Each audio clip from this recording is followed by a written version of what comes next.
All right. So what's going on, everybody? What's going on? What's going on? What's going on? It is Dr. Jamar Montgomery here talking about the recent Supreme Court decision to overturn Roe v. Wade, which provided for abortion protection, provided for abortion being a constitutionally protected right. And there has been so much rhetoric on both sides of the aisle in terms of, how people feel about it. Some people are pro-abortion, some people are against abortion.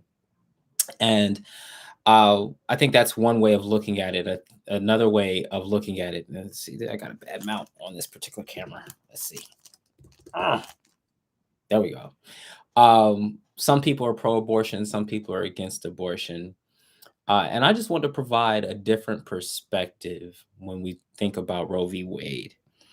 Roe v. Wade, or the constitutional right to have an abortion, uh, is uh, actually takes fathers out of the situation. And what's very interesting to me is all the people that say "my body, my choice," right?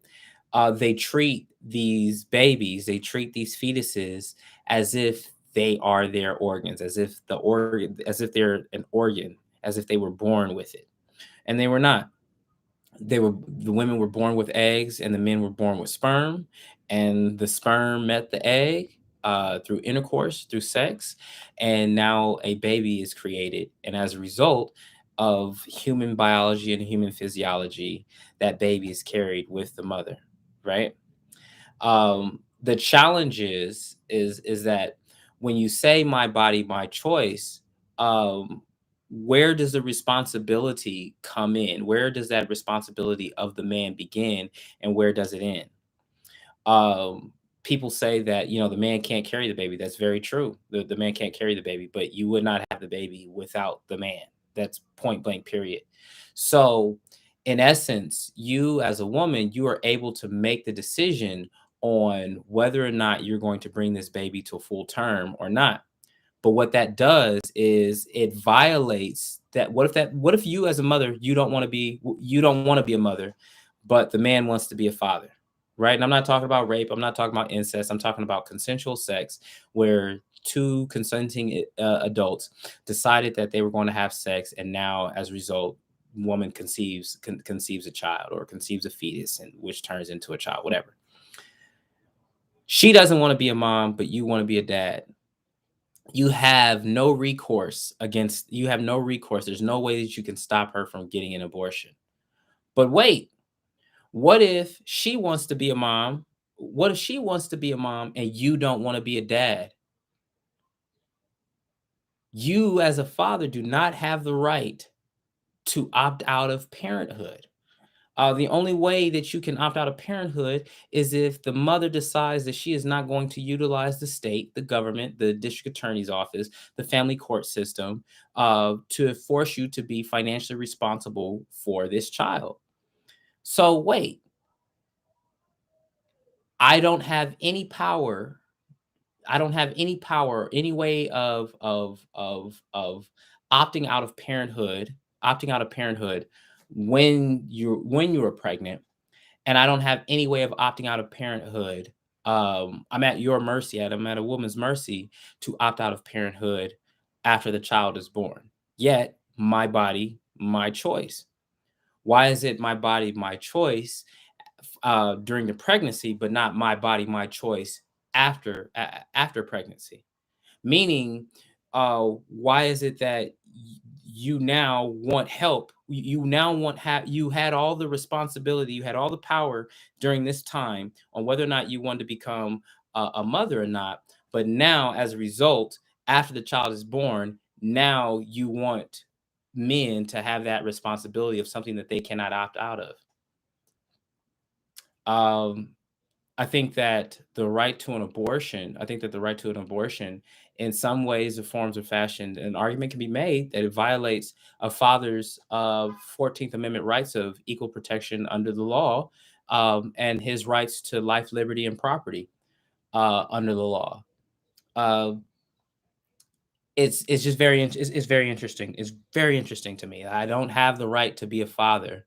I do not have a right to be a father, and particularly if you are unmarried, you do not have rights as a father. You have to fight for those rights. So here it is part of what's going to happen is that we're going to I start identifying one, whether or not a fetus is a human or not, right? Whether we're or let me rephrase it, whether a fetus is considered a person for legal purposes. S- Um, Currently, uh, fetuses are treated as property, and as a result, possession is 9/10 of the law. So, being that the woman is the one who possesses the child at that time, she has ultimate control over it. Like I said, a constitutional argument under the 14th Amendment can be made that because a child can only be conceived as a result of sperm meeting an egg, and that sperm coming from a man, that a man has property interests in that fetus, and by aborting that fetus, you are violating that man's right to to that property. Uh, does that sound crazy? Maybe to people who aren't legally inclined, but knowing how constitutional arguments and constitutional law is craft and our constitutional legal arguments are crafted, um, if I was arguing that case, that's exactly how I would argue it. And mind you, a lot of the law that was created during a different time. So now we're in a period where we're fighting against the presumption that one, the best place for a child to be is with the mother. Um, we're fighting against that presumption now, and particularly that uh, you're in a system that does not recognize or respect the rights of dads who want to be involved in their children's lives. Um, and I think that has dangerous societal repercussions and consequences. Like I said, it's all good if you want to say my body, my choice, but why is it now all of a sudden when it's in you, then it's all your responsibility. It's you have all the power and you want all the responsibility. Once the child is born, you still have a lot of power. In fact, you have still have most of the power, especially if you're unmarried. Um, but you want to share the responsibility that um, we're headed. Uh, there's a push for inequality. Um, be reframed. The argument will be reframed from the areas that men have more power and have more equity than women to change. And here are the areas where women have more equity and more power than men, and we need to change that. So, uh, with constitutional law, with law and precedent, all it takes is somebody making a very convincing and very compelling argument in order to have law change, as we're seeing with the overturning of Roe v. Wade. So just a little constitutional lesson, a little sociology in there, a little politics in there. Um, but from a dad's perspective, from a father's perspective, I'm not able to opt out of fatherhood unless the woman allows me to. Point blank. Period. Um, there's over 20 some odd different types of birth control for women, whereas men just have abstinence, the pull out method, and condoms, and maybe those sprays.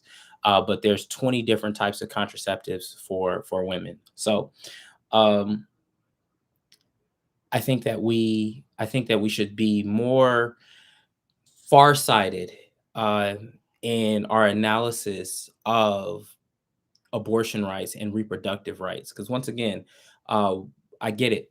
You know, the woman is the one that's taking the most risks during the pregnancy. I get it, right? It affects the woman's body in a way that we can never imagine, right? And if she does not want to be a mother, right, has that choice. She has that choice. However, um, that choice doesn't just begin with with having an abortion. That choice begins with who she decides that she's going to have sex with, right? Uh, Women control access to sex. That's just how our society is set up. Um, and by making better decisions on who she decides to have unprotected sex with, right? There we there's responsibility and accountability that needs to be there. But once again, I'm not talking about rape. I'm not talking about incest. I'm talking about situations where there's two consenting adults. I'm not talking about somebody who ripped open the condom. I'm not talking about situations like that. I'm saying, one thing I was told when I was younger was, if you can't see yourself marrying that woman, or if you can't see yourself having a baby with her, don't sleep with her. Why? Because current case law, current societal attitudes and values, um, is going to hold you responsible if you decide that you now impregnate a woman. Um, I think it's dangerous when we remove accountability from anybody, right? Whether it be men or whether it be women. But when we remove accountability and forgive bad behavior, or allow bad behavior or bad decisions to go without consequences, or without accountability, or without rectifying or reckoning of that, um, it's a thing called moral hazard, because you don't have to end up paying for your decisions, and you just continue to make bad decisions. So, that's all I wanted to share with y'all. I hope y'all enjoy it. As a matter of fact, if you didn't enjoy it, if you don't like it, comment. I want to hear your thoughts on it. If you think I'm wrong, if you think I'm just uh then cool. Um, let me know. But y'all take care.